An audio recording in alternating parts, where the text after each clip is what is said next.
দেখুন, আমার কাজ হচ্ছে মমতা ব্যানার্জির কথা তুলে ধরা।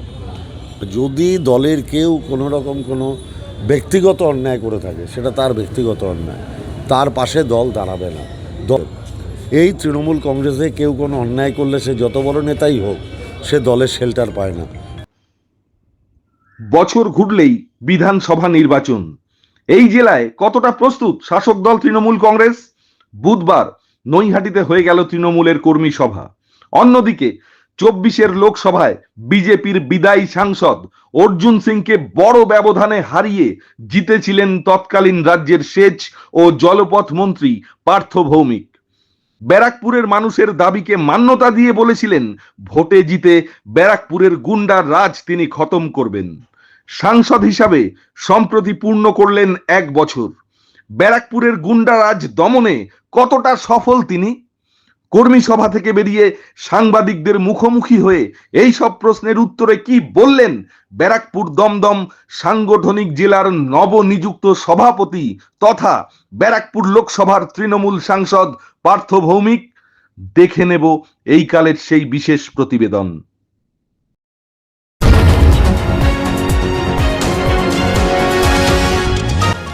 আপনারা দেখছেন এইকাল.in, সঙ্গে থাকুন, ভরসা রাখুন। আপনারাও সবাই জানেন যে বাংলার মাননীয় মুখ্যমন্ত্রী মমতা ব্যানার্জি আমাদের দলের সর্বভারতীয় চেয়ারপারসন। তিনি আমাকে এই জেলার সভাপতি করেছেন আরেকবার। স্বাভাবিকভাবেই দলকে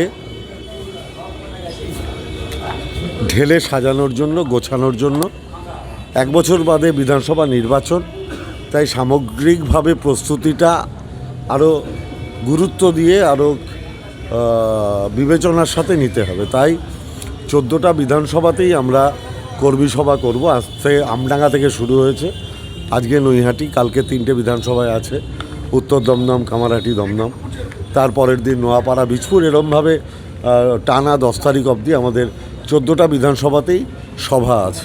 আমরা কর্মীদের সাথে কথাবার্তা বলছি, কর্মীদের কি করণীয়, কিভাবে মমতা ব্যানার্জির সমস্ত সরকারি প্রকল্পগুলির গুণাগুণ মানুষের কাছে পৌঁছে দেওয়া যায়, তাদের কর্ণগোচর করা যায়, এবং মানুষের সাথে নিয়মিত ইন্ট্রোডাকশান করা, সেই সব নিয়েই কথাবার্তা হচ্ছে কর্মীদের সাথে। 21শে জুলাই সেই সঙ্গে 21শে জুলাইয়ের প্রস্তুতি, সেটারও আমরা প্রাইমারি আলোচনা আজ থেকে শুরু করে দিই। সাংসদ হিসেবে আজ বর্ষপূর্তি হলো, বিজেপি আজ খুব কড়াভাবে আপনাকে আক্রমণ করেছে।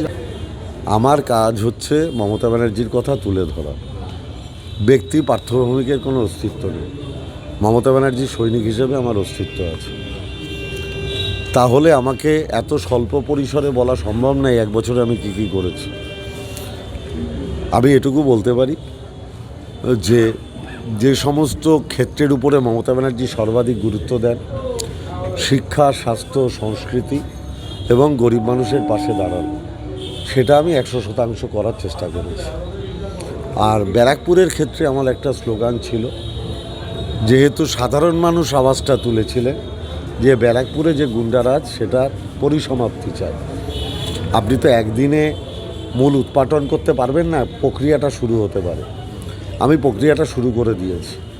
রেজাল্ট আজকেই পাবেন না, কিন্তু আরও 1 বছরের মধ্যে রেজাল্টটা পাবেন। আপনি ইতিমধ্যেই দেখেছেন যে আগে যারা সমাজবিরোধী কার্যকলাপ করত, তাদের কোনো না কোনো রাজনৈতিক নেতা শেল্টার দিতেন। এই তৃণমূল কংগ্রেসে কেউ কোনো অন্যায় করলে সে যত বড় নেতাই হোক, সে দলের শেল্টার পায় না। পুলিশ প্রশাসন যা ব্যবস্থা নেয়, তাদের স্বাধীন মতো তারা ব্যবস্থা নেয়। দল টিটাগড়ের কাউন্সিলর আপনি দেখুন, শুধু টিটাগড়ের কাউন্সিলর বলে না, যদি দলের কেউ কোনো রকম কোনো ব্যক্তিগত অন্যায় করে থাকে, সেটা তার ব্যক্তিগত অন্যায়, তার পাশে দল দাঁড়াবে না। দল কাউকে ব্যক্তিগত অন্যায় করতে বলেনি। মমতা ব্যানার্জি কিংবা অভিষেক ব্যানার্জি কাউকে ব্যক্তিগত অন্যায় করতে বলেনি। দলের প্রয়োজন হয় না। দলের সাথে দল মানুষের সাথে আছে। মানুষ মমতা ব্যানার্জির উপরে আস্থাশীল।